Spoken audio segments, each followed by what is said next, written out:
Bonjour à tous, c'est Marathon et aujourd'hui on va voir ensemble comment vous allez pouvoir vous réapproprier votre temps. Car du temps, on en a tous, c'est juste qu'on ne l'utilise pas de manière optimale.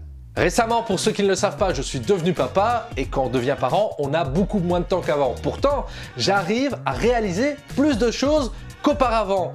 Ça me permet d'avancer sur mes projets, d'obtenir des résultats et surtout de me sentir épanoui. Mais pourtant, même si mes nuits paraissent parfois longues, mes journées ne comportent que 24 heures. En fait, une erreur courante est de ne pas croire que c'est possible de se réorganiser pour récupérer du temps. Pour ça, il vous faut définir des priorités et surtout comprendre comment vous dépensez votre temps. Ici, l'objectif, ça va être de récupérer du temps petit à petit. Donc, commencez par lister toutes les activités que vous faites durant une journée ainsi que leur durée. Vous faites ça pendant une semaine et la semaine d'après, vous essayez de diminuer, voire de supprimer les tâches qui sont inutiles et qui ne vous apportent aucun plaisir.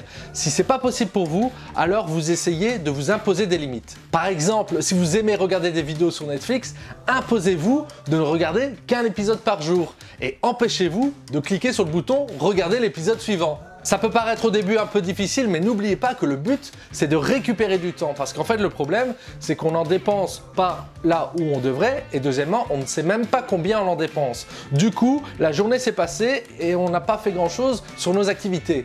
Petit à petit, vous allez éliminer tout ce qui est chronophage et surtout, vous allez devenir un maître de votre temps.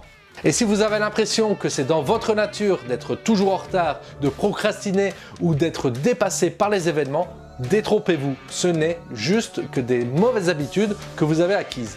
Une fois que vous aurez défini des priorités et commencé à récupérer du temps, il va falloir que vous fassiez une liste des tâches qui sont importantes pour vous. Cela peut être par exemple de ranger ce carton plein de CD qui traîne dans le couloir depuis 2-3 ans, ou tout simplement la réalisation de ce projet qui vous tient à cœur. Écrire un livre, se mettre à la photo, commencer la musique.